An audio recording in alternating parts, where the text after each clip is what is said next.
Je vous remercie.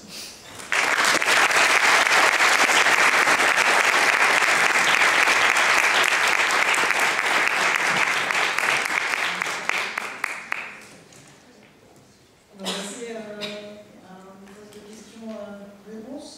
Je ne sais pas si...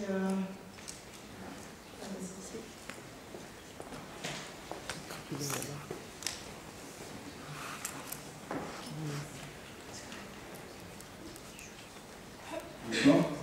Tout d'abord, merci.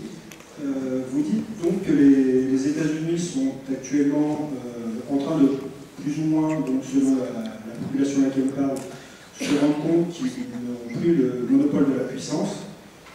Sans préjuger du résultat des élections à venir, a priori, pour l'instant, on est plutôt sur une volonté de vouloir garder cette puissance. Très concrètement, pensez-vous que les États-Unis vont, entre guillemets, abandonner sans combattre? Abandonner quoi sans combattre? Abandonner le monopole de cette puissance. Ah, bien sûr que non, mais c'est un peu comme si quelqu'un disait je ne veux pas vieillir. Ça, voilà, la volonté n'est pas tout. Bien sûr que les Américains veulent garder le monopole de la puissance, sauf que bien sûr ils ne peuvent pas. Et le problème, c'est que la plupart de leurs dirigeants entretiennent cette illusion. Il n'y a aucun pays où les gens sont... chaque citoyen est fiable de son pays, mais il n'y a aucun pays dans lequel il y a de tels sondages montrant que les Américains sont convaincus que leur pays est supérieur, non seulement en termes de puissance, mais en termes moral aux autres pays. Bon, là, on semble s'orienter vers un débat entre Trump et Hillary Clinton. Alors Trump, bien sûr, est assez inquiétant par les murs qu'il veut faire, par son discours sur l'islam. En même temps, il n'est pas du tout interventionniste. Lui, c'est plutôt qu'il se débrouille. Les Arabes, on n'y va pas, ils se débrouillent. Les Japonais, ils veulent qu'on les défende, ils ont qu'à payer, etc. Hillary Clinton, elle est plus interventionniste. En disant, il faut y aller, elle était pour les frappes en Syrie, elle était pour l'opération en Libye, etc. Donc on voit le résultat aujourd'hui. Donc en fait, je dirais que Trump est plus inquiétant en général, mais par rapport aux interventions militaires, pas forcément. Mais en tous les cas, tout le discours que l'on entend, c'est de restaurer la puissance américaine comme s'il suffisait de vouloir au pouvoir. Comme s'il suffisait de dire on va augmenter les dépenses militaires, on sera mieux plus fort. À quoi ça sert? À quoi ça servira? On l'a bien vu, quand les États-Unis faisaient 50% des dépenses militaires mondiales, ils ont subi 2 défaites stratégiques, en Irak et en Afghanistan, parce qu'ils ont perdu la guerre. Donc vous allez voir ce discours-là, parce que c'est un discours qui est audible. La moitié des congressmen n'ont pas de passeport. Parce que ça ne les intéresse pas d'aller à l'étranger. Parce que s'ils y vont, leurs électeurs vont dire qu'ils ne s'occupent pas d'eux, qu'ils font du tourisme. Donc, on a quand même eu une candidate vice-présidente, quand même, Sarah Palin, qui a pu dire qu'elle connaissait bien les Russes parce qu'elle vivait en face. Et qu'elle voyait de sa fenêtre. Enfin, vous voyez quand même le niveau. Bon, alors, Hillary Clinton est plus élaboré, mais c'est un peu le grand paradoxe. Il y a beaucoup de think tanks, mais qui sont généralement politiquement orientés. Il y a ce pays qui exerce des responsabilités énormes au niveau mondial, n'a pas une vision précise de ce qu'est le monde aujourd'hui. Ils ont la nostalgie d'un monde perdu qui n'a peut-être d'ailleurs jamais existé. Parce qu'ils ont la nostalgie d'un monde unipolaire, et le monde, il a peut-être été unipolaire entre 45 et 49, pas plus.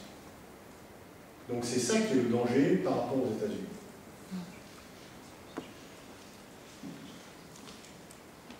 Alors, bonsoir à tous. Merci, M. Delfas, pour votre intervention très riche et merci aux organisateurs, justement, par rapport à cette conférence. Merci également, et pour terminer là-dessus, sur le fait d'être venu sur les 2 événements, c'est-à-dire en septembre et 9 novembre 1989, qui finalement, si j'ai bien compris, ne sont que des événements qui s'inscrivent dans un contexte historique global. Alors, j'aurais 2 questions.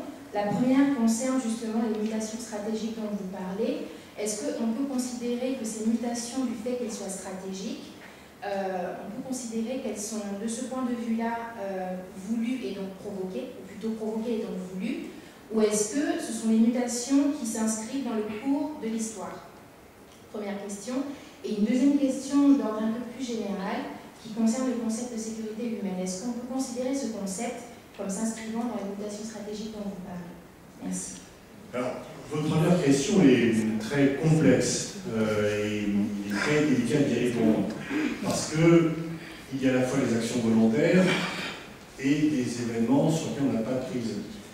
Que le fait que la Chine se développe, se soit développée de façon si importante, si rapide et sur le temps long, c'est une tendance. Mais si Deng Xiaoping n'avait pas décidé d'ouvrir l'économie chinoise à l'international, la Chine serait restée comme elle était sous le temps de Mao, un pays autarcique.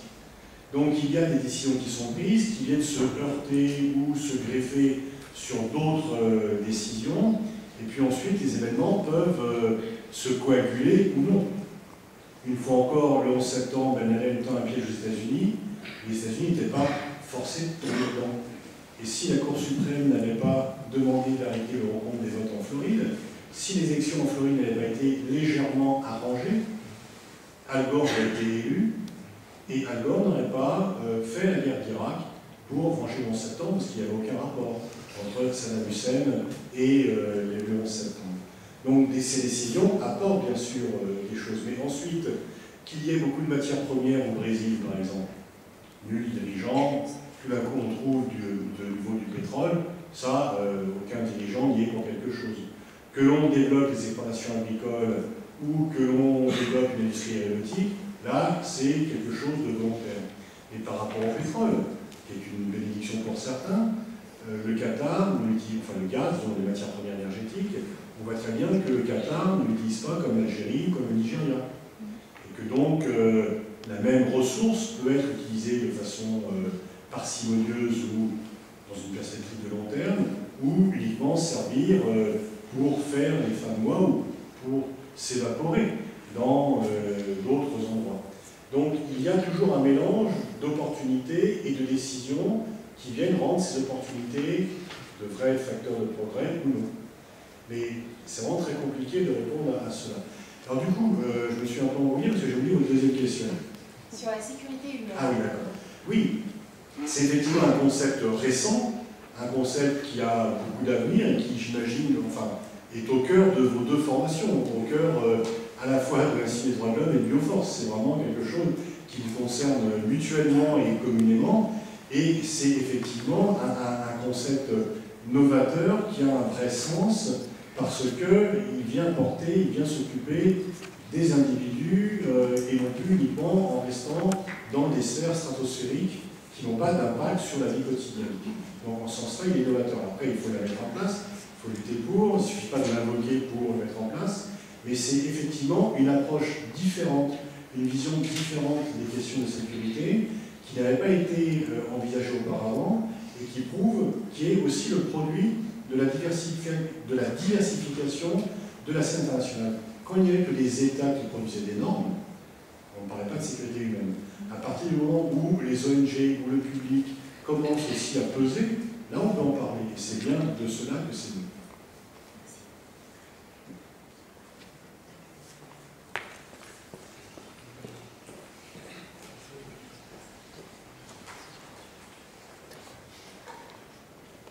Merci, je suis Kanabo Gachet, Master 1. En fait, j'aimerais savoir, le fait aujourd'hui que les États-Unis ont le monopole de la puissance, peut-être théoriquement, mais en pratique ne peuvent pas intervenir comme bon leur semble, du fait de résistance d'autres puissances, même si ces puissances ne sont pas à leur niveau. Est-ce qu'on peut dire finalement que l'ordre mondial est équilibré? Ma deuxième question, dans ce rapport de puissance, vous avez cité des pays, l'Inde, la Chine, le Brésil et d'autres. Quelle est la place des États africains dans cet ordre-là?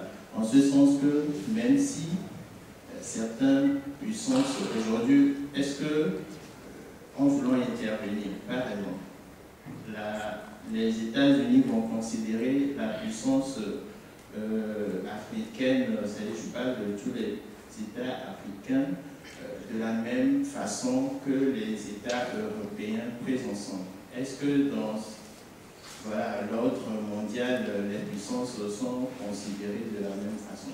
Merci. Bon, je vais essayer de rappeler les deux questions et le deuxième en répondant à la première. Par rapport à la première question, non, il n'y a pas. Bon, est-ce qu'il y a un ordre mondial ou est-ce qu'il y a un désordre? C'est un peu les deux. Disons que le désordre fait partie de l'ordre. C'est-à-dire qu'il n'y a pas un ordre dans le sens où plus rien ne bouge. L'ordre statique qui fait que l'on impose sa volonté partout, non. Et donc le fait qu'il y ait un ordre est en même temps compatible avec le fait qu'il y ait des désordres locaux. Donc il y a des choses. Ça amène une réflexion sur ce qu'on appelle la communauté internationale. Est-ce qu'elle existe? Quand on parle de la communauté internationale, généralement c'est pour évoquer ses échecs, pas pour évoquer ses succès, la COP21 étant une exception. Et donc il y a de multiples choses qui ne fonctionnent pas, mais il y a aussi des choses qui fonctionnent. Par exemple, Ebola a été vaincu, par exemple. Ça prouve qu'il y a eu un travail fait par les États, les organisations internationales, l'OMS, les ONG, les grandes fondations pour vaincre Ebola. Donc ça peut marcher. Pour votre deuxième question, je pense que si les États-Unis intervenaient contre un pays africain, l'ensemble des pays africains ne viendraient pas se liguer contre les États-Unis au secours du pays attaqué. Donc il y a une Union africaine qui a ses limites. Parce qu'il y a des rivalités, qu'il y a ce qui est légitime. Hein, c'est pas l'Union africaine n'est pas une union à ce point. Mais en même temps, pour aller plus précisément à votre question, aujourd'hui l'Afrique est rentrée de plein pied dans la mondialisation. Ce qui n'était pas le cas il y a une vingtaine d'années. Il y a une vingtaine d'années, la mode c'était l'afro-pessimisme.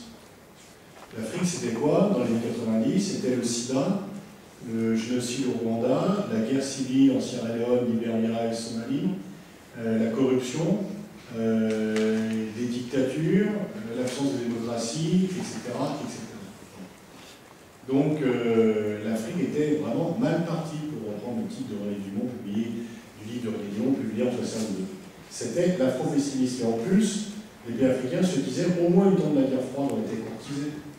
Parce que si mon voisin était lié aux États-Unis, j'étais sûr que l'URSS allait débarquer pour proposer quelque chose. Bon, l'URSS n'est plus là, du coup les Américains ne nous courtisent plus. Et donc les mêmes pays africains qui se plaignaient des ingérences extérieures se sont plaints d'être abandonnés. Il vaut mieux être courtisé que délaissé, généralement. Et donc là, l'Afrique était délaissée. Les pays européens, de leur côté, s'intéressaient à leur est et plus à leur sud. Donc la grande mode, c'était la Hongrie, la RDA, etc., et moins l'Afrique. Donc c'était l'afro-pessimisme. Et puis on s'est rendu compte que finalement, tiens, la Chine s'intéressait à l'Afrique, parce qu'il y a des matières premières. Ah bah tiens, le Brésil s'intéresse à l'Afrique, parce qu'il y a des diplomaties, des racines culturelles, historiques, etc. Ah bah tiens, le Japon s'intéresse à l'Afrique, parce qu'il y a, à 53 à l'époque, mandat à l'ONU, et que ça peut compter, etc. Et donc, les autres se sont dit, oula, peut-être qu'il ne faut quand même pas qu'on abandonne complètement l'Afrique. Et aujourd'hui, la mode, c'est l'afro-optimisme. De façon excessive. De façon excessive. Pourquoi? Il y a beaucoup de facteurs d'optimisme sur l'Afrique. J'en citerai quelques-uns. 5% de croissance par an depuis 2000, au global. Malgré le Zimbabwe, malgré la Somalie, malgré la RDC, l'Afrique, c'est 5% de croissance depuis 15 ans. Au début des années 90, il y avait autant de téléphones dans toute l'Afrique subsaharienne que dans la seule presqu'île de Manhattan. Il y a aujourd'hui 600 millions de téléphones portables en Afrique. L'Afrique est passée directement au mobile. Entre 60 et 90, il y a eu un seul pouvoir qui a changé de main suite à des élections. Les dirigeants mouraient dans leur lit ou sous les balles d'opposants peu amènes. Et depuis 90, il y a une quarantaine de transitions, enfin de renversement, de changement de gouvernement dû aux urnes. Là, on peut se dire, bon, bah, d'accord, finalement, c'est sûr qu'au Niger, quand l'opposant est enfermé puis expulsé pour raison médicale en France, ou au Congo, bon, les choses sont pas... Mais il y a le Bénin, voilà, les élections ont été libres. Au Burkina, la population a empêché Blaise Compaoré de changer la constitution. En tous les cas, il y a encore des pouvoirs qui se maintiennent plutôt par la force, des pouvoirs qui sont là depuis trop longtemps, mais il commence à devenir l'exception et non plus la règle. Parce qu'il y a aussi, dans beaucoup de pays, des pouvoirs qui changent par les urnes. Et dans toute l'Afrique, il y a aujourd'hui des sociétés civiles, des opinions publiques qui se font entendre à des degrés divers. C'est plus facile au Burkina qu'au Rwanda. Enfin, même, il y a dans tous les pays des opinions publiques. Donc ça change profondément. Par contre, là où il ne faut pas être trop optimiste, excessivement optimiste, c'est que malheureusement, la croissance africaine n'est pas suffisamment inclusive. C'est-à-dire qu'elle est surtout basée sur les matières premières, pas assez sur l'industrie et l'agriculture, et que, par exemple, l'Angola connaît une croissance très forte et très ancienne, mais l'indice de développement humain de l'Angola n'est pas très fort, parce que la plupart des richesses continuent d'aller aux forces de sécurité et à la famille au pouvoir. Donc il y a un développement, mais dont les fruits sont trop souvent encore, pas toujours, mais trop souvent encore, inégalement répartis.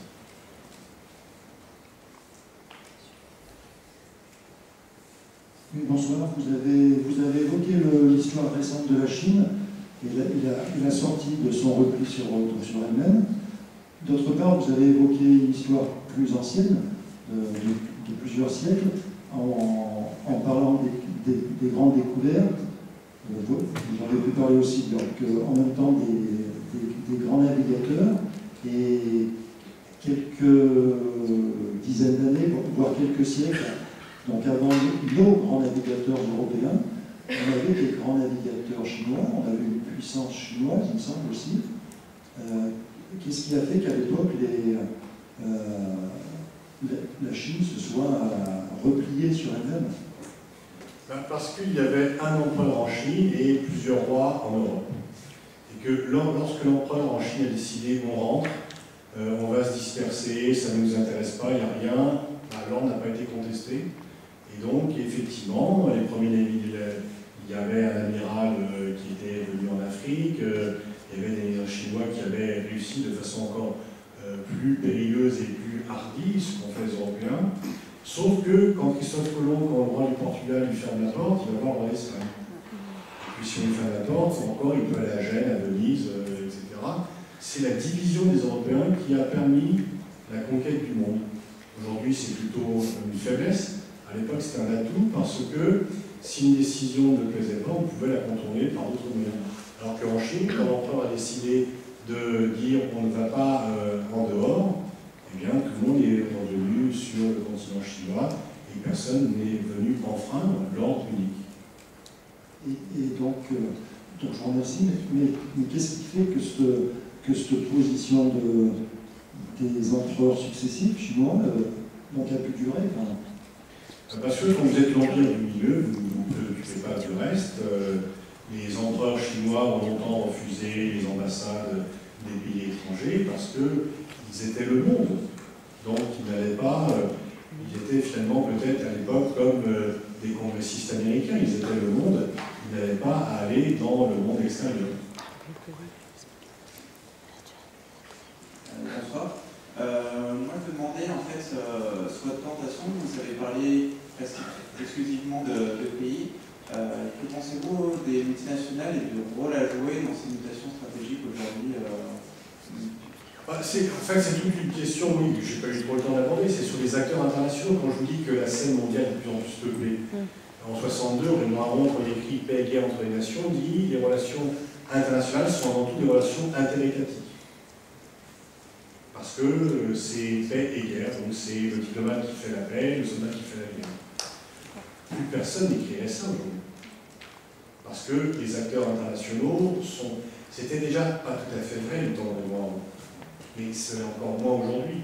Personne ne peut nier que les grandes firmes multinationales ont un poids, une action, et que leur politique a des répercussions sur la vie internationale. Mais c'est également vrai des ONG, c'est également vrai des collectivités locales, c'est également vrai du crime organisé, des groupes terroristes, donc des médias, etc., etc. Donc il y a une telle diversification des acteurs internationaux que, bien sûr, la décision, comment elle est prise, c'est très compliqué, parce que la décision, elle est au final comment, je ne trouve plus les mots, excusez-moi, la confluence, la fusion de multiples décisions prises individuellement qui viennent ensemble. Alors, certains, disons que les États-Unis ont plus d'importance que les autos, et disons Google plus que une petite compagnie. Mais au global, aucun ne va imposer seul sa volonté. Et même si les multinationales ont du pouvoir, s'il y a la commission de la concurrence de la Commission européenne, ou s'il y a une campagne de publicité négative, pourquoi Nike a arrêté de faire travailler les enfants au Pakistan, c'est pas parce que c'était plus rentable, ça risquait de ne plus le devenir. Parce qu'une campagne, comme justement les multinationales sont très connues, c'est très facile d'attaquer leur image. Et donc, quand les consommateurs qui sont aussi de soutien disaient « moi je ne vais pas porter des chaussures si elles sont fabriquées par les enfants qui sont payés $1 par jour », Nike a dû changer sa politique.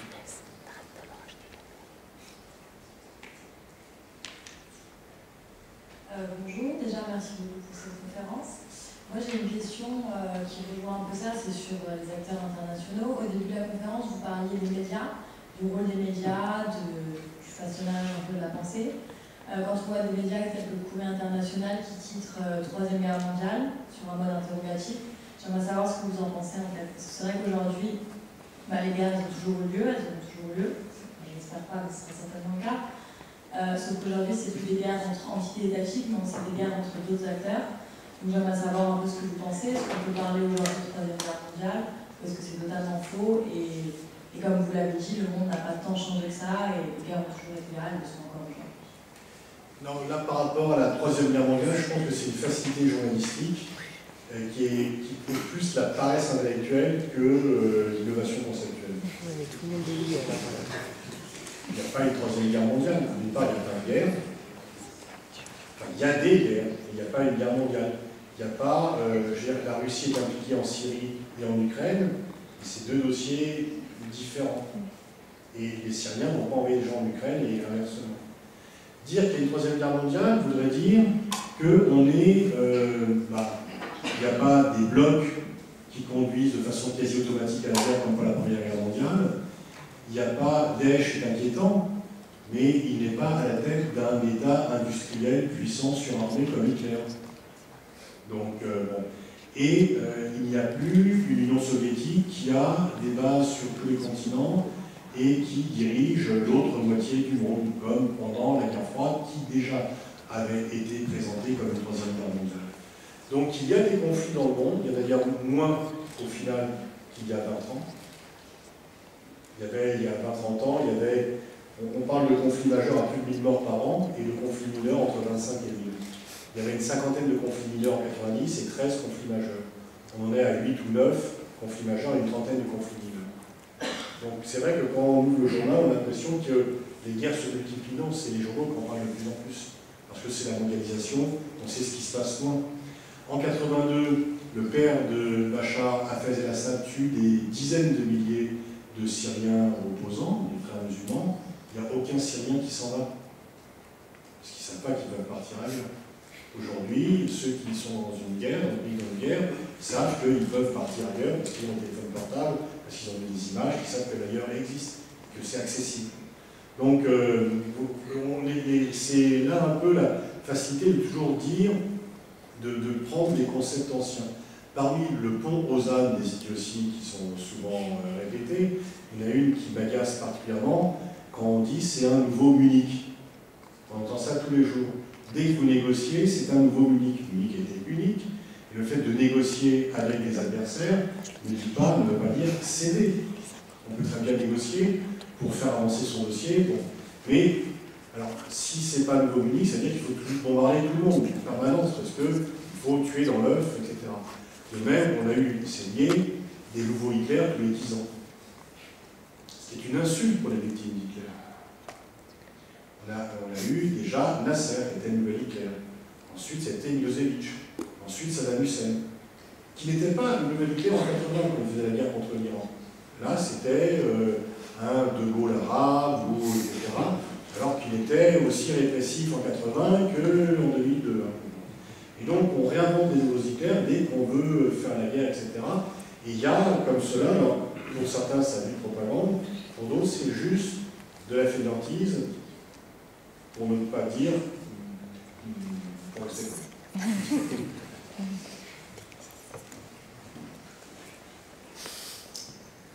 Bonsoir. Alors j'ai une petite question. En fait, comme vous parliez un peu du déclin assez relatif des États-Unis en ce moment et de l'histoire commune qu'elle partage un peu avec l'Europe, c'est-à-dire dans les deux conflits mondiaux et de la descendance un peu de la Grande-Bretagne, est-ce qu'on pourrait imaginer dans un futur proche ou lointain des États-Unis un peu d'Occident et contre un Orient qui se Les États-Unis, comment? De l'Occident. Donc c'est-à-dire qu'il réunirait un peu... Ça existe, ça s'appelle l'OTAN. Mais je veux dire, qui prendrait vraiment une place de position avec l'Orient, c'est-à-dire avec la Chine, l'Inde et les puissances émergentes qui voudraient... J'espère qu'on va éviter ça parce qu'il y a quelqu'un qui a un peu raconté ça, c'est Clinton dans le champ des civilisations. Donc s'il y avait les États-Unis d'Occident, ils viendraient pour s'opposer aux États-Unis d'Orient. Et ce n'est pas notre intérêt, ce n'est pas notre programme. Certains peuvent en rêver, mais je veux dire, on peut s'interroger à quoi sert l'OTAN 30 ans après la fin de la guerre froide. Généralement, les alliances ne survivent pas aux menaces qui ont suffi à la création. Moi, je comprends que les gens de l'OTAN qui sont bien payés veulent survivre, mais on peut se demander à quoi ça sert. On peut même penser que parfois, ce sont des pompiers pyromanes. C'est-à-dire que quand ils proposent de livrer des armes aux Ukrainiens, et qu'ensuite ils disent « Ah ben les Russes, quand même, ils sont très agressifs. » Ah oui, bien sûr, quand vous faites venir l'alliance aux portes de la Russie. Donc, oui, certains rêvent des États-Unis d'Occident, notamment le chef de l'OTAN, ou Donald Trump peut-être, encore on ne veut pas trop, mais je pense que c'est... Et puis, je vais vous dire, moi je pense que la France est à la fois un pays occidental, mais pas seulement. Elle n'est pas qu'un pays occidental, la France. Donc nous n'avons aucun intérêt de nous mettre dans cette seringue. La grande force de la France, avec De Gaulle et Mitterrand, ou Chirac, quand il refuse la guerre d'Irak, même s'il sait juste après, c'est justement d'être à la fois un pays occidental, mais pas qu'un pays occidental, un pays qui a des liens avec les grands pays du Sud, ou les petits d'ailleurs. Et certains voudraient nous ramener, ce qu'on appelle les néoconservateurs ou occidentalistes, veulent nous ramener à être uniquement les séides de la direction qui est à Washington ou à Mons. Je crois que c'est une erreur, surtout qu'on entretient le mal qu'on dit vouloir combattre comme ça. Peut-être que Poutine n'est pas très commode, mais quand vous faites un mur de missiles antimissiles qui porte atteinte à sa stratégie nucléaire, quand vous élargissez l'OTAN alors que vous aviez promis, après la réunification allemande, de ne pas le faire, on peut, et quand vous faites la guerre au Kosovo contre la Yougoslavie qui est son allié, alors que la Yougoslavie n'a rien à faire à personne, on peut comprendre que Poutine puisse se défendre. Bonsoir. Moi, je voulais savoir, vous parlez de l'accord qui était signé lors de la COP21 comme une réussite. J'aurais bien voulu que vous nous disiez un peu plus ce que vous en pensez. C'est une réussite. Et que vous nous expliquiez alors dans ce cas-là, de quelle manière on peut utiliser cette réussite comme un exemple à suivre pour régler les conflits qui existent dans le monde. Oui, alors c'est une réussite, mais ce n'est pas une recette miracle que l'on peut appliquer à l'ensemble de cela. En quoi c'est une réussite? D'une part parce qu'il y a une part de chance, il y a une part de situation, il y a une part d'activité. Là, je dis vraiment en toute indépendance, le Quai d'Orsay a très bien travaillé, et Fabius, pour lequel ce n'était pas une priorité initialement, en a fait une priorité. Donc, la machine Quai d'Orsay s'est mise en branle, et le ministre, personnellement, en a je voyais son intérêt aussi, mais en étant convaincu, a pris le dossier en main. Après, il y a un changement d'époque. C'est que Copenhague a été un échec, parce que ça a été mal préparé, moins bien préparé, mais aussi Copenhague a été un échec en 2009, parce qu'à l'époque, les Chinois et les Américains n'étaient pas sur la même position. Et que le temps a fait son usage, et que Américains et Chinois, en 2015, pensent qu'il est urgent de lutter contre le changement climatique, et qu'ils ont leur part à prendre. Que c'est un vrai danger, ce qu'ils ne pensaient pas en 2009. Donc vous avez à la fois un changement de conception et une bonne méthode qui est appliquée, et de faire en sorte que cette bonne méthode, ce travail, a permis que ce qui était l'unanimité des scientifiques, l'unanimité des ONG, s'est transformé en unité des chefs d'État et de gouvernement. Mais donc c'est une réussite dans ce sens-là. Alors c'est pas une pleine réussite parce qu'on sait très bien que tout ne sera peut-être pas vraiment exécuté, qu'il aurait fallu aller plus loin dans les engagements, etc. Mais c'est réussi dans le sens où on a inversé la tendance. Et qu'on a fait un truc collectif. C'est comme des moments là, 193 pays qui disent oui le même jour. Donc c'est suffisamment rare pour ne pas bouder son plaisir.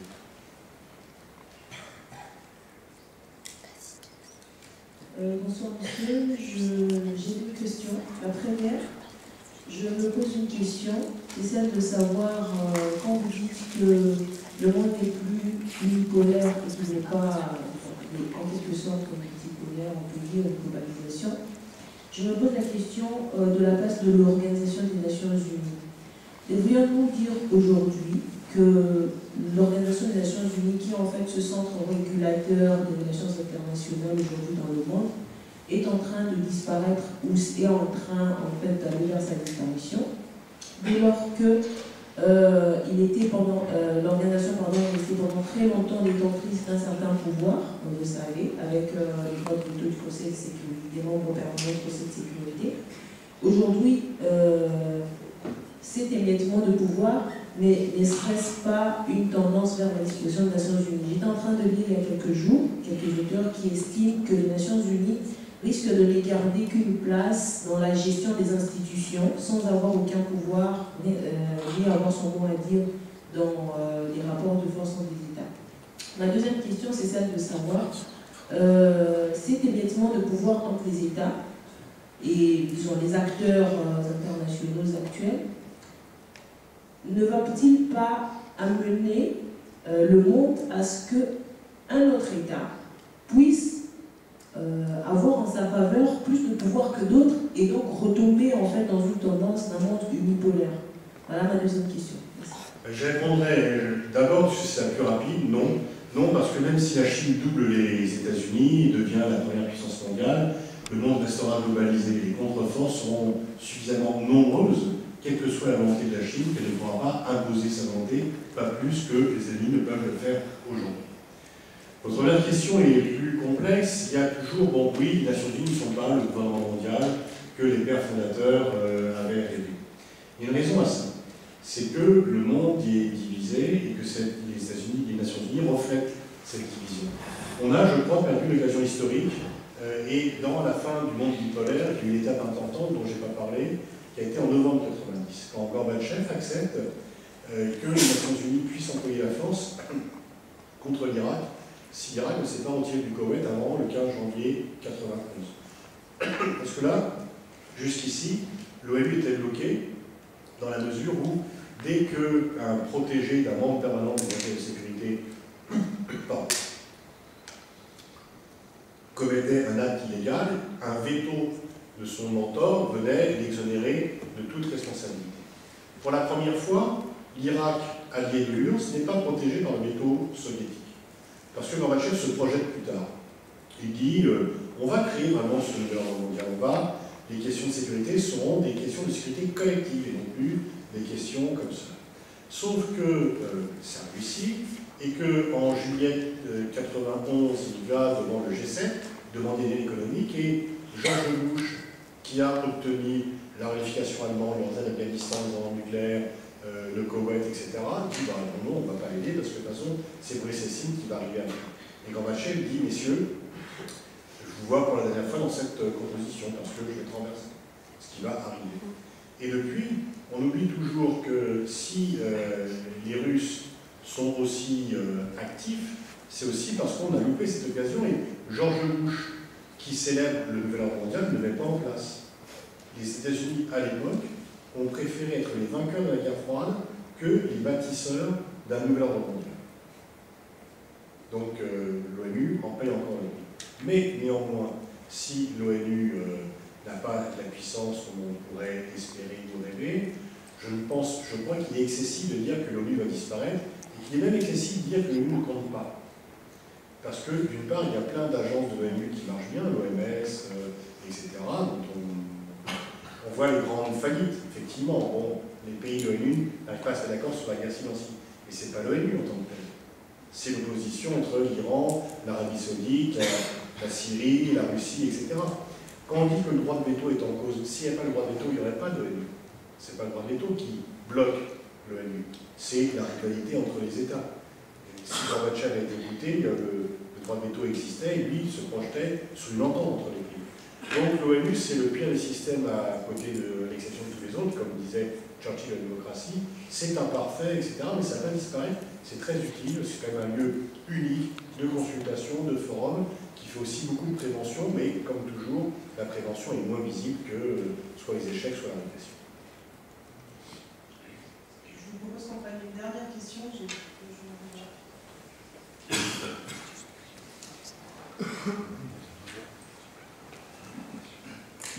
Bonsoir.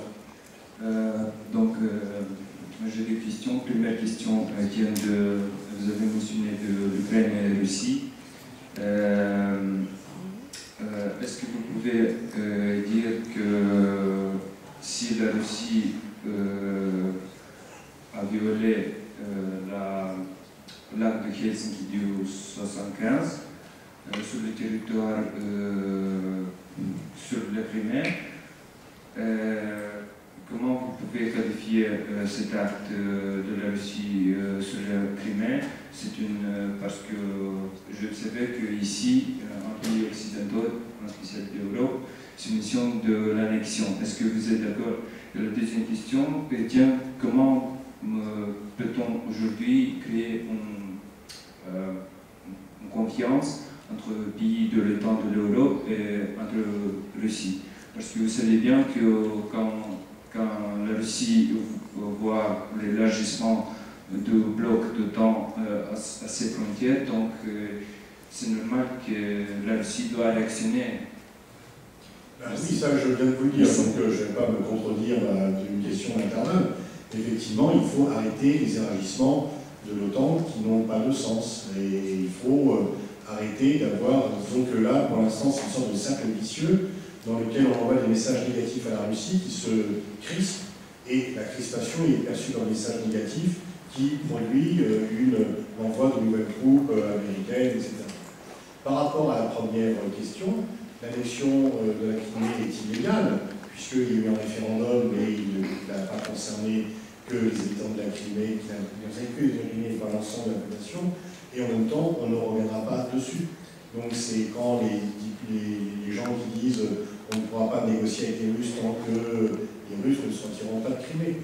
Et là, on est un peu dans un jeu à double hypocrisie, puisque pendant la guerre du Kosovo, les Russes disaient qu'il faut mettre plutôt en priorité l'intégrité territoriale, alors que les Occidentaux disaient non, non, c'est le droit des peuples à disposer qui compte le plus, donc les Kosovars veulent partir, il faut qu'ils partent.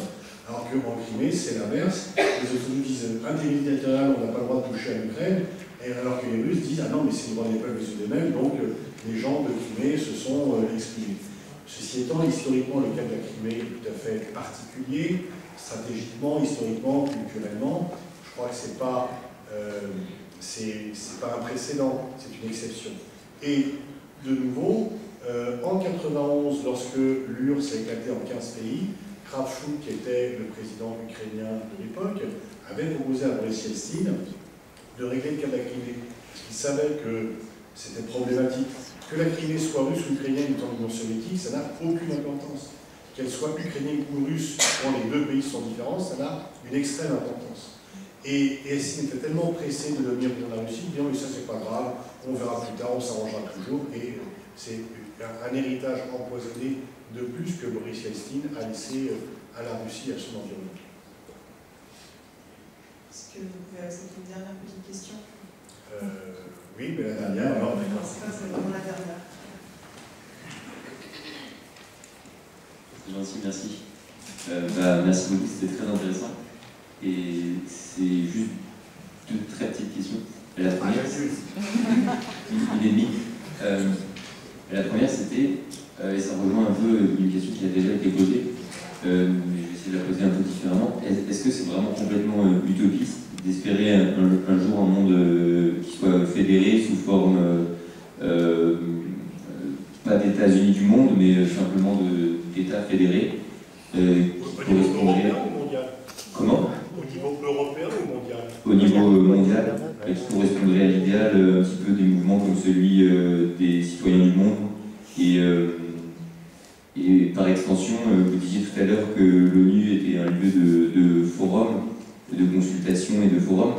Mais au final, est-ce qu'on ne pourrait pas, grâce aux nouvelles technologies, accéder à une vraie démocratie? Par exemple, il y a un mouvement en France qui s'appelle laprimaire.org qui propose de choisir ses candidats soi-même pour la primaire de l'élection de 2017 en France. Par exemple, il y a une application mobile ou sur Internet. Qu'est-ce que vous pensez de ce genre de mouvement qui prône une arrivée à une démocratie plus, disons, à la De toute façon, les nouvelles technologies d'information donnent des moyens démocratiques aux gens qui sont sans commune mesure. Je veux dire, on dit que la Chine n'est pas une démocratie, mais il y a 700 millions d'internautes en Chine. Donc on ne sait plus la Chine demain, parce que les gens, ils sont, même si c'est de la censure, même si les gens sont informés. Donc ces nouvelles technologies, par définition, donnent plus de pouvoir.